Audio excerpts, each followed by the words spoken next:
Je rigole. Bon Valentin, merci de nous recevoir là à ton hôtel. On se dit quoi là? Pas grand chose dans ce moment. C'est difficile encore de réaliser. J'ai appelé mes parents et ma copine forcément, mais j'ai pas trop regardé mon téléphone encore. Mais ouais, je crois que je réalise pas encore que j'ai gagné une étape du Tour et au Mont Ventoux. Parce que c'est pas rien. Non, c'est sûr, déjà gagner une étape du Tour, c'est quelque chose, mais gagner au Mont Ventoux, c'est encore plus magique, je pense. Et voilà, je vais mettre un peu de temps à réaliser. Peut-être déjà demain, je réaliserai un peu plus, et après le Tour aussi. Et je pense que quand tout va retomber, ça va être spécial. Avec les 5 Français qui ont gagné du Mont Ventoux, tu rentres dans une lignée où il y a Poulidor, Thévenet, Jean-François Bernard, Virenque. Est-ce que tu as l'impression comme ça de faire partie de l'histoire? Ouais, c'est ce qu'on m'a dit, seulement le 5e français, mais ouais, je pense même si on regarde le palmarès en général des vainqueurs au sommet du Ventoux, c'est que des grands noms, donc ouais, c'est très spécial de gagner là-haut, et je pense que ça va rester pour longtemps ma plus belle victoire. Ouais, quand Richard Virenque, on lui en parle encore 23 ans après, on se rend compte de la portée, comme de la dimension de ce genre d'exploit. Ouais, c'est sûr. Encore une fois, j'ai du mal à réaliser, mais ouais, c'est mythique le Mont Ventoux. C'est un tour que tu n'aurais pas dû discuter quelque part. Normalement, ce n'est pas prévu à ton programme. Il y a quelque part comme ça une forme de destin qui s'est joué. Ouais, c'est ça. Il y a quand même, on va dire, deux formes de destin, parce que le premier, je devais pas être au départ du Tour, je devais être au départ du Giro d'Italie.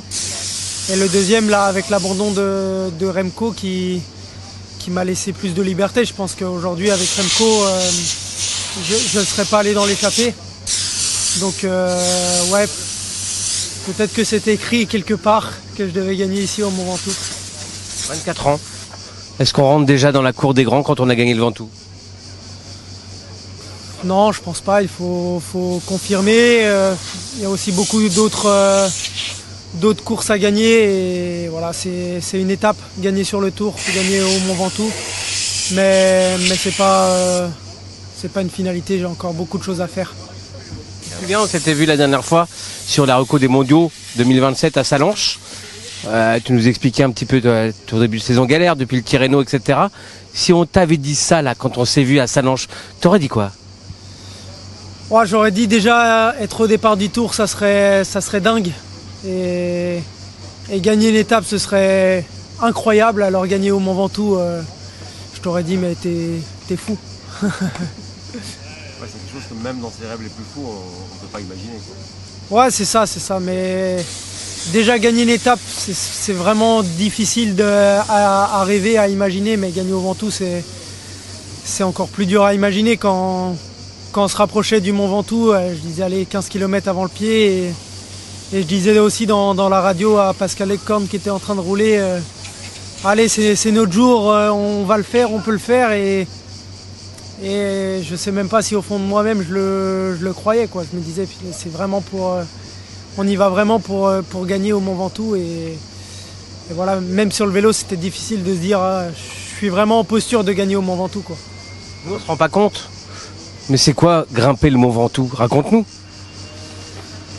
Ouais, c'est dur, c'est de la souffrance avant tout, mais bon, après ça va assez vite avec tous les spectateurs au bord de la route, ça va assez vite, on prend beaucoup de plaisir, et voilà, je pense que c'était autour de 1 heure aujourd'hui de monter, donc voilà, c'est allé vite. Je l'ai fait au mois de mai, juste après ma blessure, et c'était allé beaucoup moins vite. Tu parlais de tes proches, Valentin, tout à l'heure, comment est-ce qu'ils ont réagi justement à cette victoire? Qu'est-ce qu'ils t'ont dit?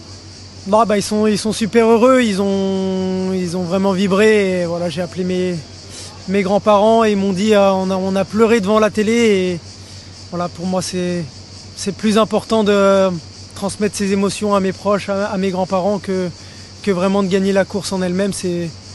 Moi, c'est quand ma grand-mère me dit et mon grand-père me dit on a pleuré devant la télé, c'est ce qui me rend le plus fier. C'est le premier vainqueur français sur ce tour, ça représente quelque chose aussi?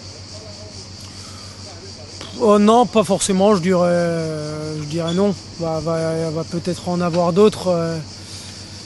Le peloton il est de plus en plus international, donc c'est de plus en plus difficile d'être une grosse nation entre guillemets. Mais voilà, moi, enfin, j'avais pas réalisé ce matin au départ qu'en fait on n'avait toujours pas gagné d'étape les Français, quoi. Qu'est-ce qu'on peut te souhaiter pour la suite? Un petit maillot à poids ou pas du tout? Non, c'est pas du tout dans l'idée, dans l'objectif. Je sais pas du tout combien j'ai de points, combien il y avait de points aujourd'hui au sommet, mais voilà, je pense que Lenny est bien parti, il a pas mal d'avance et si on se fait la guerre, il risquera de finir sur les épaules de Pogačar, donc non, je préfère que ce soit Lenny plutôt que Pogačar. On a envie de dire aussi que la suite du tour maintenant c'est que du bonus, pourquoi pas récidiver dans les Alpes? Ouais, c'est sûr, j'aurais encore à cœur d'être à l'avant dans les Alpes. Après, Ilan m'a rendu un beau service aujourd'hui, donc j'aurais à cœur de lui rendre l'appareil dans les Alpes. Mais voilà, on verra déjà demain, l'étape est assez propice pour nous, donc on va essayer de faire quelque chose. Merci. Merci beaucoup. Merci. Merci.